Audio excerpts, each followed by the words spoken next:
Okay, folks, welcome to Market Wrap for the 25th. Okay, so I've been trading NVIDIA earnings for I don't know how long, and I spent a lot of time thinking about this today. Going into the day, I had no intention of trading NVIDIA earnings. But as I was taking a look at the performance of NVIDIA relative to Netflix since Netflix had reported earnings, it's down around 28%. So I decided, okay, let's revisit how you set up the NVIDIA trade. How could we reduce our risk? So I did use roughly a 5 delta, deep out of the money, call and put on a option that expired in let's say 7 days, 8 days. This time around, I went out 30 days, and that 30 delta is considerably lower than where I to put the strike going out next week. I think the market maker move was around $18 a share. You could see that we're down in that neighborhood. And I did buy some at 156.50 in the after hours session because I looked at the earnings. And certain segments of their business are doing really, really well. They missed on EPS, which is important. But what's more important to me are sales. They took a hit on more COVID stuff and Russia. So, oh, look at this. They made a correction here. NVIDIA Q1 adjusted EPS 136 beats. They beat. This is a correction. NVIDIA Q1 EPS. Bear with me, folks. So they beat on EPS. And on, here's where it says misses. I will be right back. I'm going to buy more NVIDIA. Okay, I'm back. I just put in an order. I'm not going to send out an alert on this because we're not seeing a big bounce back. There's a beat on earnings. There's a beat on revenues, yet we're not seeing a big bounce back here. So maybe I'm missing something, and I may regret adding more right here, right now, but I'll live with it myself. Okay, so that's NVIDIA. I think that we will bounce here in the coming days. And when you take a look at the after-hours session, we're down, yet we're off the lows of the after-hours session, which is good. So I'm not all that worried about tomorrow. I think the NVIDIA earnings is really a non-event. Okay, I just sent out a trade alert. It's risky, folks. I'm not sure why NVIDIA is not bouncing back. So just be careful. That's all. Okay. Let's go to the closing price action. So Fed minutes came out today. Yawn. So how did the market react to so-called bullish minutes? Yields were down. All right, so we don't listen to what the pundits say. We listen to what the market says. It never, ever fails. So I'm going to take the lead of yields. As long as yields continue to press lower, then I will side with the fact that we are seeing a bit of demand destruction. We saw it today with durable goods. So I mentioned this morning, durable goods missed, yet I thought we would rally. And we got the rally. And I think we're going to continue to rally here for at least the short term. TLT daily chart broke out today. So this implies to me that the probability of lower yields is very high because bonds are moving higher. Tips. No real headway today, but they did close up on the session on light volume. The dollar, dead cat bounce on light volume. The VIX. We are now down on the week. Let's go to a daily chart. Bearish Q reversal on the day. No break to new weekly lower lows yet. But we are rolling over on Stokes. Stoke RSI rolling over. So it looks as though we are probably going to move lower here in the short term. The Dow Jones daily chart broke out today. How is volume? Volume light. Declining sequentially. I hate that. Declining sequentially. Stokes are rising. RSI is rising. So things are beginning to improve here a bit. The S&P 500 daily chart. It's hard to see on your end, but we could say we could be conservative and say we closed at resistance, but we did slightly break out. MACD went positive. We spoke about that last night. I'm sure we're going to see that more on the Qs and possibly the IWM as well. So this chart looking constructive.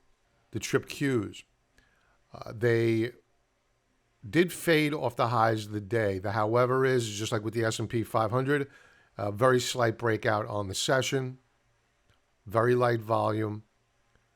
Stokes are rising, RSI rising. This week is seasonally a very strong week because people are going on vacation. They do not want to go over the weekend, 3-day weekend, net short the market. Technicals are setting up for a rally here.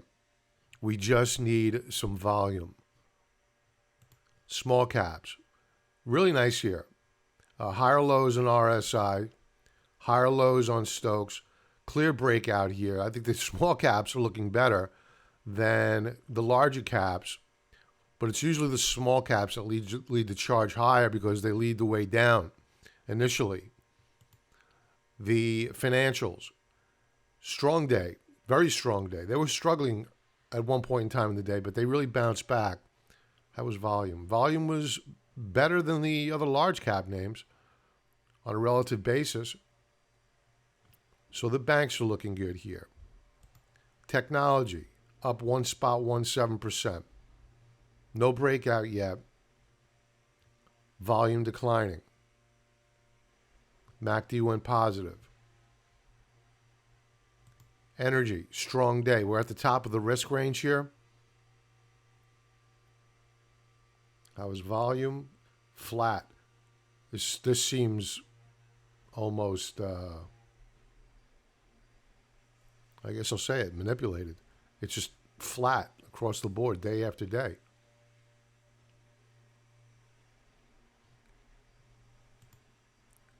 Consumer staples, they struggle a bit today relative to the rest of the market, but they've rallied this week, so no great shock. They're stuck at the 200-day moving average. We're going to need to see a pause, a pullback here. We booked profits today on Walmart. Consumer discretionary names. Let's annotate this. No breakout. Resistance immediately above. And support at 136.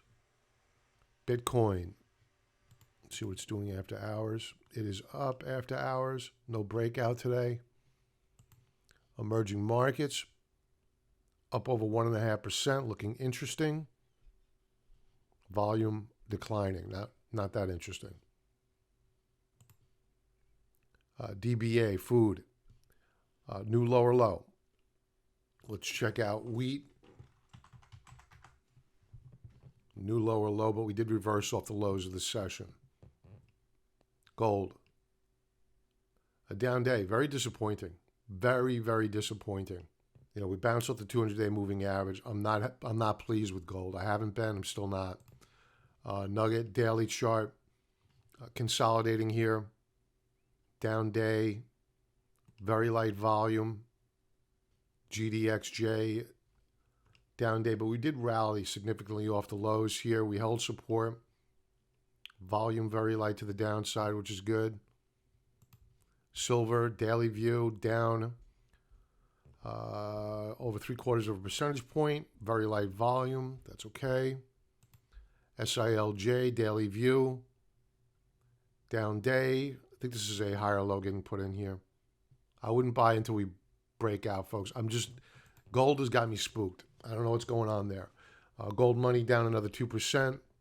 Uranium, daily view, it performed up over 0.75 of a percentage point. Stokes nibbling at that 50 mark. Fast line is above 50. That's a good sign.